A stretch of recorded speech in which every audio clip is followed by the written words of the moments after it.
तो आज जो हम जिस विषय पर हम चर्चा करेंगे, स्वामी जी के खुश रहने के रहस्य, हम ये सीरीज कंटिन्यू कर रहे हैं।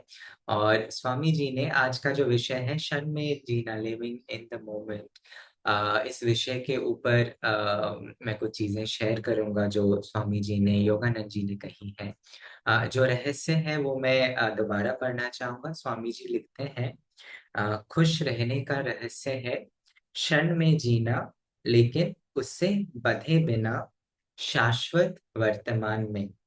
Living in but not for the moment, in the eternal now. और ये एक बहुत महत्वपूर्ण टीचिंग है। मैं आज सोच रहा था कि मैं हर ऑलमोस्ट सत्संग में मैं बात करता हूँ कि आज हम इसके ऊपर चर्चा करेंगे, और ये बहुत महत्वपूर्ण विषय है। वेल, हर एक विषय एक तरीके से महत्वपूर्ण होता है इन द वे कि वो हमें उस सत्य के तरफ एक नई दृष्टिकोण दिखाती है कि कैसे हम उस सत्य की तरफ आगे बढ़ सकते हैं एक और नए दृष्टिकोण से। और तो ये भी एक उस तरीके से एक बहुत महत्वपूर्ण टीचिंग है। इनफैक्ट योगानंद जी की अगर शिक्षाओं में हम देखेंगे तो इसका बहुत ज्यादा महत्व इम्पोर्टेंस योगानंद जी ने भी दिया है कि कोशिश करो कि इस क्षण में जीने के लिए, इन द मोमेंट जीने के लिए।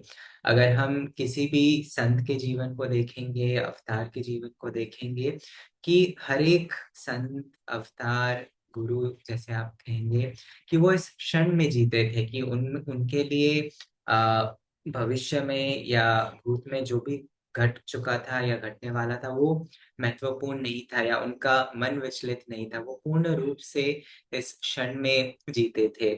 और क्या अर्थ है उसका, ये भी मैं सोच रहा था कि क्या एसेंस है जब हम बात करते हैं, हम बोलते हैं लिविंग इन द मोमेंट, इस क्षण जीना, या अपने परिस्थितियों से बंधे बिना, अपने आसक्तियों से, अपने अटैचमेंट्स से ना बंधे हुए जीना।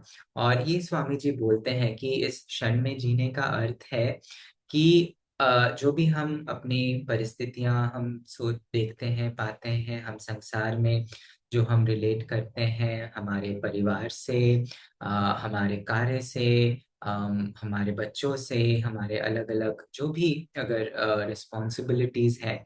और ये शिक्षाएं हमें क्या बोलती है कि हमें इन सब को देखना है कि ये हमारे नहीं है, ये इस अनंत में है, कि ये जो परम चेतना है या जो अनंत है, जो ईश्वर की सृष्टि है, ये सब उसको बिलोंग करती है, ये हमारे नहीं है।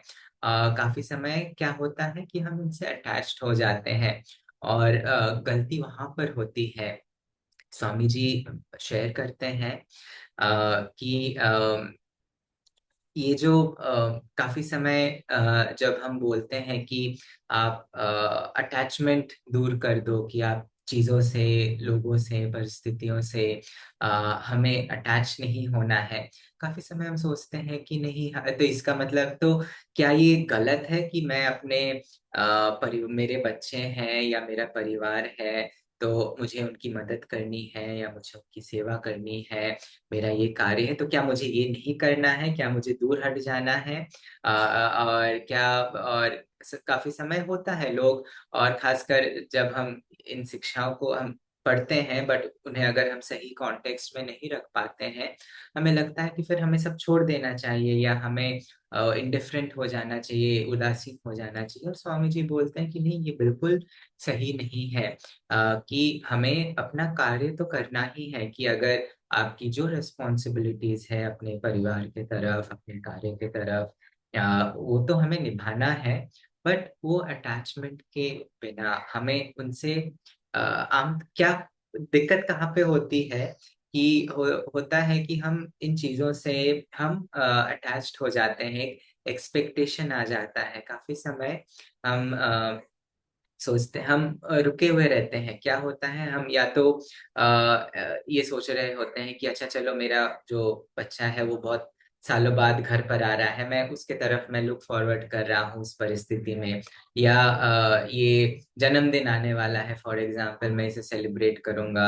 या ये फेस्टिवल आने वाला है, वहाँ पे हम आनंद करेंगे, या मेरे एक बहुत पुराने मित्र आने वाले हैं, उनके साथ मैं एन्जॉय करूँगा। और ये इन चीज़ें इन इटसेल्फ गलत नहीं है। हम जैसे कुछ हफ्तों पहले हम बात कर रहे थे कि क्लीनलीनेस के बारे में, स्वच्छता के बारे में, जो एक नियमा में आता है, और वहाँ पे स्वामी जी बताते हैं कि किस तरीके से कि जो धूल या मिट्टी होती है, वो भी जब अपने सही स्थान पर होती है, उसका अपना कार्य होता है कि जो मिट्टी है वो जो पौधे हैं, जो हमारा जो खाना है उसको उगाती है। पर जब वो धूल घर में आ जाता है, तब हम बोलते हैं कि ये घर गंदा हो गया है, हमें इसे साफ करना है। तो उसी तरीके से कि चीज़ें उसमें गलत नहीं है, गलती कहाँ पे हमसे हो जाती है कि हम अपनी खुशी वहाँ पर रख देते हैं। हम हमारी जो खुशी है, हम उस परिस्थिति में या उस व्यक्ति में या उन चीज़ों में हम रख देते हैं, और ये हम बोलते हैं कि अगर वो चीज़ इस तरीके से होगी, वो परिस्थिति इस प्रकार से निकल कर आएगी, या वो व्यक्ति अगर मेरे साथ इस प्रकार से बर्ताव करेगा, व्यवहार रखेगा, तो मैं खुश रहूँगा। और हम अपने माइंड को कंडीशन कर देते हैं। तो क्या होता है, जब वो परिस्थितियाँ हो जाती हैं, तो हम ऑफ कोर्स बहुत खुश होते हैं, हमें अच्छा लगता है।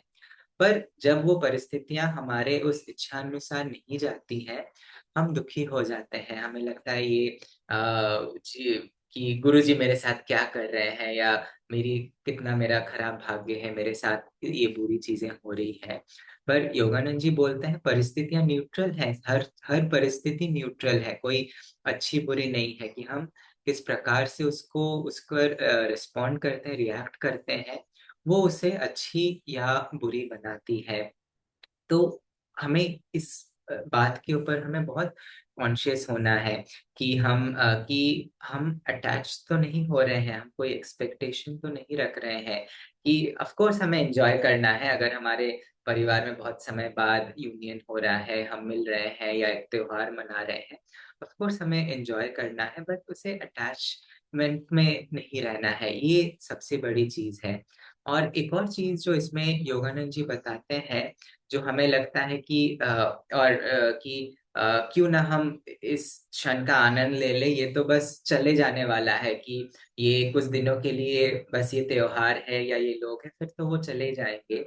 और ये एक बहुत बड़ी टीचिंग है जो योगानंद जी बोलते हैं कि उस अनंत में, या ये जो सृष्टि है, कि कोई भी चीज़ भविष्य में नहीं है, कोई भी चीज़ पास्ट में नहीं है, सब कुछ यहीं पर है। वो अपनी समाधि की जो कविता है, वहाँ पे भी आप पढ़िएगा, इसी चीज़ को लिखते हैं कि जो फ्यूचर है, पास्ट है, वो नहीं है, कि जो एग्ज़िस्ट करता है वो ये क्षण ही है, ये प्रेज़ेंट मोमेंट ही है। और इनफैक्ट ये जो हम बात करते हैं समय के बारे में, अ, स्पेस के बारे में, टाइम एंड स्पेस डिल्यूजन है, योगानंद जी कहते हैं, वो एक माया है, और अलग-अलग तरीकों से वो इसे बताते हैं, अपने जीवन में प्रूव करते हैं। आपने सुना होगा, मुझे पता नहीं, बट एक बहुत सुंदर एग्जाम्पल है योगानंद जी के जीवन से, जो स्वामी जी शेयर करते हैं। वो बताते हैं कि एक बार स्वामी जी एक अपने शिष्य को उन्होंने कहा था कि इस कमरे को आप अच्छे से पेंट कर देना। और तो और फिर उसी कमरे में वो राजसी जानकानंद को लेके आए, और कहा कि देखो कितना सुंदर लग रहा है, और इस शिष्य ने कितना अच्छा पेंटिंग किया। और स्वामी जी बोल रहे हैं उसने अभी तक वो कार्य शुरू भी नहीं किया था, उसने अभी तक शायद पेंट खरीदी भी नहीं थी, उसके बाद उसको पेंट करना था। और यहाँ पर योगानंद जी राजसी को लेके आके बोल रहे हैं कि देखो कितना सुंदर तरीके से उसने पेंटिंग कर दी है, कितना अच्छा ये कमरा लग रहा है। और क्योंकि वो देख पा रहे थे कि वो रियलिटी है, कि वो कुछ दिनों की बात है कि जब वो हो जाएगी, बट वही इसका भविष्य है एक तरीके से। और वो उसमें जीते थे कि उसके पॉजिटिव की वो जो ऊर्जा वो दे रहे हैं, वो डेवोटी, उसको वो बताना चाह रहे थे। इंटरेस्टिंगली स्वामी जी के अगर हम जीवन में देखेंगे, कई सारे उदाहरण इस प्रकार से हैं। वो काफ़ी समय इतनी किताबें लिखते हैं, अलग-अलग परिस्थितियों में जो अवेकन टू सुपर कॉन्शियसनेस है, वो किताब के बारे में वो बताते हैं कि मुझे ध्यान के ऊपर किताब लिखनी थी। और तो ध्यान के ऊपर तो मुझे पता है, मेरे आइडियाज थे, मुझे पता कि हाँ, मैं 1 हफ्ते 2 हफ्ते का टाइम था कि मैं उसमें आराम से, मैं 1 हफ्ते में ध्यान के ऊपर मैं किताब लिख दूंगा। तो हो गया। तो इसके साथ स्वामी जी के अलग अलग प्रोग्राम्स, ऑफ कोर्स टाइम के हिसाब से, आई मीन उस समय प्लान्ड हुए, अलग जगह पे वो लेक्चर देने वाले थे, कुछ और कमिटमेंट्स थे, कुछ और जगह उनको जाना था, रिट्रीट्स थी वगैरह वगैरह। तो इस समय क्या हुआ कि जो पब्लिशर्स थे वो बोले कि आप इंट्रोडक्शन टू मेडिटेशन मत लिखिए, आप अवेकिंग टू सुपर कॉन्शियस, ये हमारा टाइटल होना चाहिए। और स्वामी जी बोल रहे हैं ऐसा थोड़ी है कि आप टाइटल कुछ भी रख दो और अंदर का कंटेंट कुछ और रहेगा। ऐसा मैं नहीं लिखता हूँ कि अगर जो टाइटल है या जो कंटेंट है उसको वो रिफ्लेक्ट करती है, जो उसका जो शिष्य है उसका जो टाइटल है। तो अगर मुझे उस परम चेतना के बारे में लिखना पड़ेगा तो मुझे एक्चुअली वो एक अलग टॉपिक है ऑल टुगेदर, कि वो ध्यान उसका एक पार्ट हो सकता है बट वो एक नहीं है। और स्वामी जी ने क्या किया, स्वामी जी ने देखा कि इसके लिए तो मुझे 1 साल का समय लग जाएगा, 2 हफ्ते मेरे लिए सफिशिएंट नहीं है। पर क्योंकि कमिटमेंट्स हो चुकी थी और उनको देना था, मैंने सोचा कि ठीक है, ये मैं नहीं कर सकता हूँ, पर गुरुजी मेरे द्वारा कर सकते हैं। और उन्होंने ट्यून इन किया, वो खुद उस परम चेतना में गए और उन्होंने कहा कि उसी 2 हफ्ते के अंदर वो किताब पूरी तरीके से तैयार होकर निकल गई। एक और उदाहरण वो देते हैं, जब वो भगवत गीता लिखते हैं। और गीता का भी आपने सुना होगा, वो अब मैं देखा है, ऑफ कोर्स बहुत मोटी किताब है, करीब 600 पेजेस की किताब है। और स्वामी जी उसको उस समय, स्वामी जी ने ये किताब 2 महीने में कंप्लीट की। और ये एक अनबिलीवेबल चीज है कि कोई कैसे और ऐसा नहीं है कि बहुत सुपरफिशियली कोई चीज लिखी है, उन्होंने वो बहुत डेप्थ में गए हैं, योगानंद जी की शिक्षाओं को उन्होंने लिखा है। और बेसिकली क्योंकि योगानंद जी ने उनको कहा था कि कि तुम्हारा काम है editing, writing and lecturing, Yogananda ji की शिक्षाओं को लेके आना। और गीता एक बहुत बड़ी टीचिंग है, ये जो गीता की जो टीचिंग्स है, तो उसको बाहर ले आना था। और स्वामी जी सोच रहे थे कि कैसे मैं इन चीजों को करूं। और योगानंद जी ऑफकोर्स जब वो एडिट कर रहे थे, स्वामी जी उनके पास थे, पर उनके पास वो मेन जो मैन्युस्क्रिप्ट था वो मौजूद नहीं थी स्वामी जी के पास। और स्वामी जी प्रार्थना कर रहे थे योगानंद जी से कि कैसे मैं लिख सकूं, कैसे मैं इस कार्य को कर सकूं, कि मेरी ये क्षमता नहीं है। और वो कहते हैं कि उन्हें एक सपना आया, योगानंद जी ने कहा कि don't forget the possibility of a Skylight, ये जो रोशनदान होता है तो उसकी पॉसिबिलिटी मत भूलो। और स्वामी जी सोचने लगे इसका क्या अर्थ होता है, रोशनदान, घर में रोशनदान है, या क्या वो एसआरएफ के वॉल्स में जहाँ पे ये मैन्युस्क्रिप्ट है वहां पे मुझे कुछ बोल रहे हैं। और फिर जैसे स्वामी जी को समझ नहीं आया, बट उन्होंने सोचा कि चलो मुझे लिखना तो है, मैं शुरू करता हूँ। और फिर वो बोले कि जैसे मैंने लिखना शुरू किया, योगानंद जी बेसिकली रोशनदान इन द सेंस उनके प्रकाश के बारे में बोल रहे थे, कि जो डायरेक्ट कनेक्शन था स्वामी जी का योगानंद जी के साथ। और वो हर रोज करीब 10 पन्ने के आसपास वो लिखा करते। और उन्होंने 2 महीने में ये किताब कंप्लीट की। और वो जो कहते हैं बहुत इंटरेस्टिंग, वो बताते हैं कि उन्होंने कहा कि ये जो स्पेस और टाइम का जो डिल्यूजन है, जो माया है, जो हम समय या स्थान के बारे में जो हम बोलते हैं कि समय, तो मुझे हमें पता है कि एक तरीके से बढ़ रही है, या जो स्थान है, एक स्थान दूसरे स्थान की जो दूरी है या नजदीकी है, उसके बारे में हम बात करते हैं। स्वामी जी कहते हैं कि मैं उसको पार कर लिया, मैंने उस क्षण के लिए मैंने उसको पार कर लिया था। और एक तरीके से कि ये जो एक प्रोजेक्ट है ये सालों लग जाते, बट वो टाइम का जो कॉन्सेप्ट था मेरे लिए वो एग्जिस्ट ही नहीं कर रहा था। और मैंने उसको ओवरकम कर लिया क्योंकि मैं इस क्षण पूर्ण रूप से मैं उपस्थित था और मैं इस कार्य को कर पाया। और तो ये बहुत इम्पोर्टेंट है। और इसी तरीके से योगानंद जी एक और चीज इसमें बताते हैं कि जो भी, जिस तरीके से स्वामी जी बताते हैं उसी तरीके से हमारे जीवन में भी होता है, कि इवन जो लोग होते हैं मृत्यु का जो कॉन्सेप्ट है, बहुत ऑफ कोर्स जो हमारे नजदीकी लोग हैं, हमें दुख होता है जब वो हमारे जीवन से चले जाते हैं, हम उनसे कनेक्ट नहीं कर पाते हैं।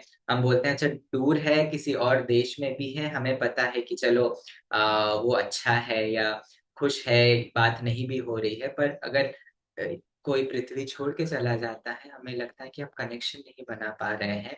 पर योगानंद जी कहते हैं कि वो भी ऐसे ही है कि हम एक कमरे से कोई व्यक्ति दूसरे कमरे में जाने लायक है, या एक कपड़ा बदल कर दूसरे कपड़ा पहनने के लिए है, कि वो सभी यहीं पर है, कि ये जो माया है, ये जो भ्रम है, वो हमें उनसे कनेक्ट करने या मिलने के लिए हमें नहीं दे रही है, कि हमें उससे पार जाना है।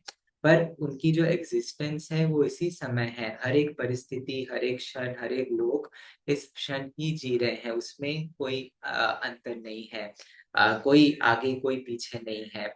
और तो ये जब हम धीरे धीरे समझने लगते हैं, और ये सिर्फ समझने से नहीं आता है, ध्यान में जब हम आते हैं, जब हम नॉन अटैचमेंट की बात कर रहे हैं, तो नॉन अटैचमेंट कैसे डेवलप होगा, सिर्फ मेरे बोलने से या सुनने से नहीं होगा, हमें प्रैक्टिस करनी है।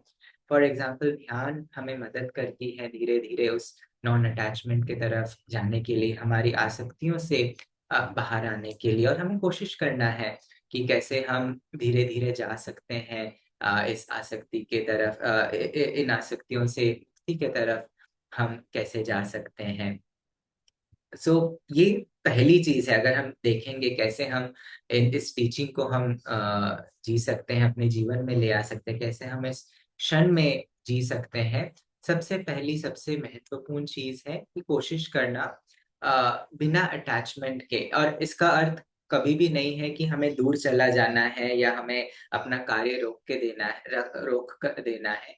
हमें ये सोचना है कि कैसे हम दे सकते हैं, कि बिना अटैचमेंट के, बिना कोई एक्सपेक्टेशन के दूसरों को प्रेम करना, दूसरों के साथ करुणा से, दया से व्यवहार करना, दूसरों की सेवा करना, ये सोचते हुए कि मैं ईश्वर की सेवा कर रही हूँ।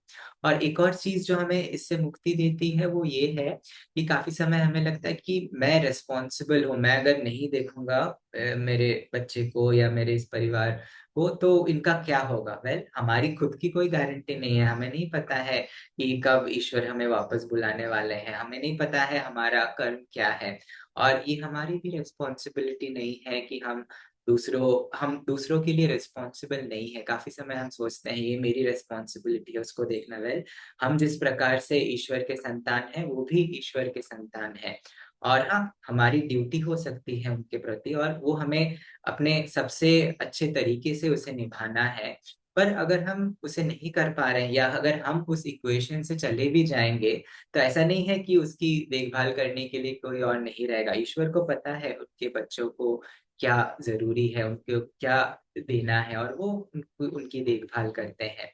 तो ये हमें मदद करती है फिर उस चीजों से, परिस्थितियों से नॉन अटैच्ड होने में। अ, एक और चीज है जो स्वामी जी करते थे, और इसमें जैसे मैंने टच किया कि वो पूरी फोकस के साथ अपने कार्य को करते थे। जो हम बात करते हैं ना मल्टीटास्किंग और ये सारी चीजें, वो असल में नहीं होती हैं। इनफैक्ट हम भी अगर फोकस करना चाहें, मल्टीटास्क, या अगर हम सिंगल टास्क करना चाहें, हमारे मन में इतने विचारे आ जाती हैं, इतने चीजें आ जाती हैं। तो फोकस बहुत जरूरी है, कि अगर हम पूरी तरीके से फोकस्ड होंगे इस क्षण में, जो भी हमारे सामने जो कार्य है, कि उसको पूरे अच्छे तरीके से करने में हम देखेंगे कि हम न केवल उसका आनंद ले पा रहे हैं, पर वो कार्य भी बहुत अच्छे तरीके से हो पा रहा है। उसमें उसको भी हम बहुत हम उस क्षण में होंगे बेसिकली। तो हम ये नहीं सोचेंगे कि इसका ये नहीं होगा तो क्या होगा, या दूसरा कोई कार्य पेंडिंग है। ऑफ कोर्स हमें प्लानिंग करनी है, कि ऐसा नहीं है कि हम अनप्लान्ड जाएं।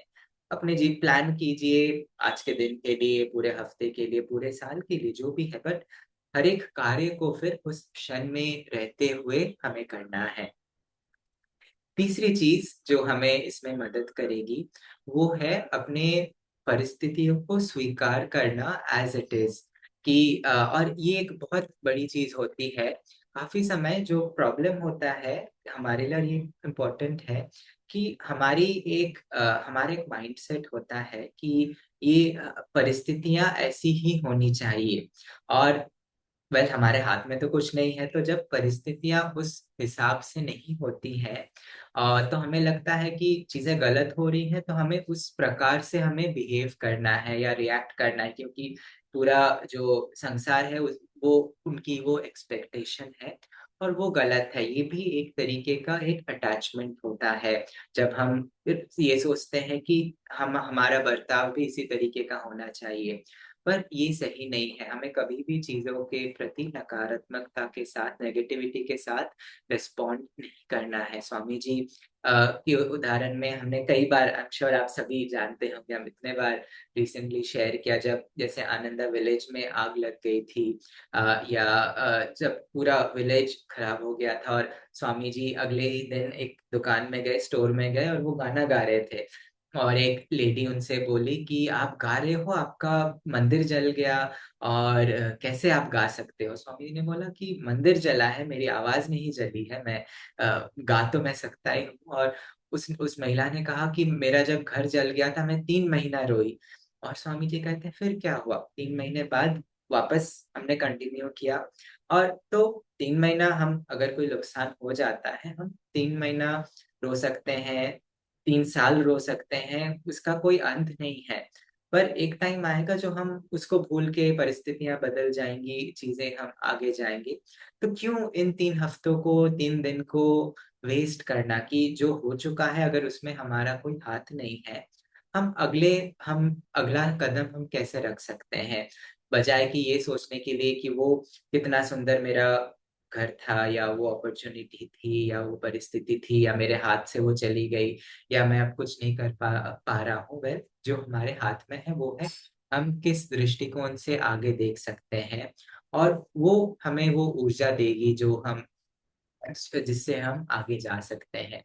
और ये सेम अप्लाई करती है इवन लोगों के प्रति, कि हम हमारी ये एक्सपेक्टेशन होती है ये, कि इस व्यक्ति या ये लोग को, खासकर हमारे जो नज़दीकी जो रिलेशंस होते हैं, हम ये एक्सपेक्ट करते हैं कि कि इसने मेरे साथ ऐसा क्यों बर्ताव किया, या वो क्यों मुझे बोल दिया, या उन्होंने ऐसा क्यों कर दिया। उससे सबसे ज़्यादा दुखी कौन होता है, या हम गुस्सा कौन होता है? हम होते हैं, राइट? और उसमें हमारा कोई हाथ नहीं होता है, क्योंकि दूसरे लोग कैसे बर्ताव करेंगे, शायद हो सकता है बहुत कुछ समय के लिए बहुत अच्छा उनका व्यवहार था, अचानक कुछ बदल गया, और वो हमारे हाथ में नहीं है। जो हमारे हाथ में है, उन व्यक्ति को सम्मान देना, कि ये समझना कि हर एक व्यक्ति आध्यात्मिक मार्ग पर है, कॉन्शियसली या अनकॉन्शियसली, और वो अ, अपनी सबसे बेस्ट वो कोशिश कर रहा है अपने जीवन को जीने की। जैसे स्वामी जी एक बार ज्योतिष देवी जी को बता रहे थे कि ज्योतिष देवी जी तो ज्योतिष देवी जी को एक और अन्य लोग थे कम्युनिटी में, उन्होंने एक चिट्ठी लिखी, आप ये नहीं कर रहे हो, वो नहीं कर रहे, और थोड़ा-सा कॉन्फ्लिक्ट हो रहा था, तो वो गए स्वामी जी के पास, और इस वजह से नहीं कि स्वामी जी ये क्यों वो बोल रहे हैं, पर समझने के लिए कि क्या मुझ में कोई गलती है, या क्या मैं कोई चीज़ सुधार सकता हूँ। और स्वामी जी ने क्या उत्तर दिया, बहुत सुंदर, स्वामी जी ने बताया कि वो व्यक्ति जो है कि he is trying his best for who he is, कि वो जो है कि अपनी उस व्यक्तित्व में, अपने उस स्थान में, अपने उस चेतना के स्तर पर वो अपना बेस्ट कोशिश कर रहा है करने के लिए, और आप जहाँ पे हो, आप भी अपना बेस्ट कोशिश कर रहे हो, तो कोई कंपैरिजन नहीं है।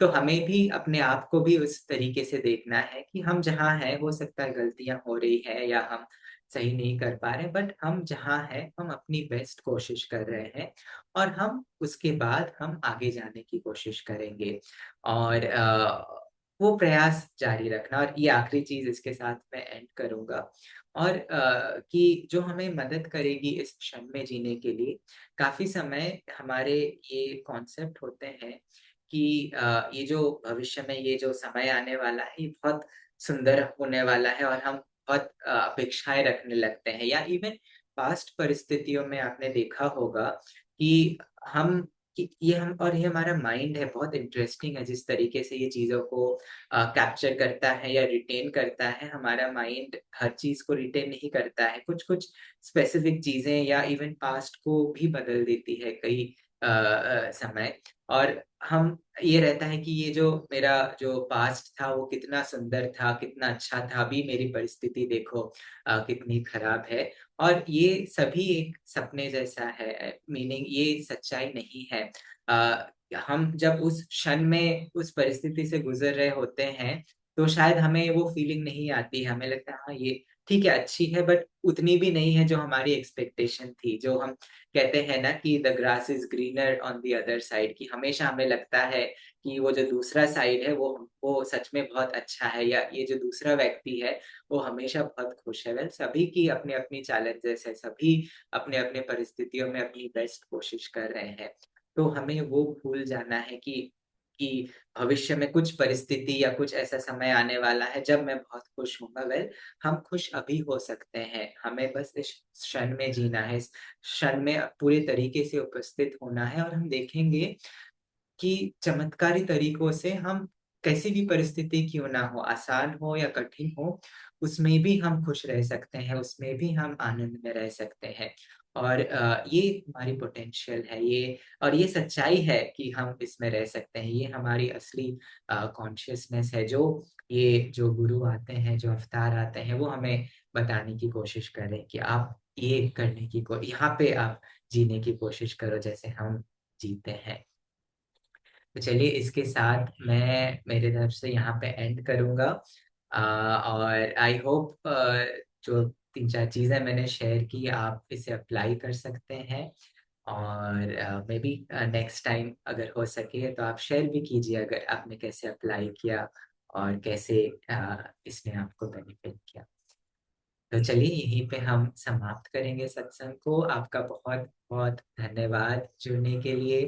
बहुत अच्छा दिन रहे, बहुत अच्छा वीकेंड रहे, और हम दोबारा जरूर। ओम गुरु।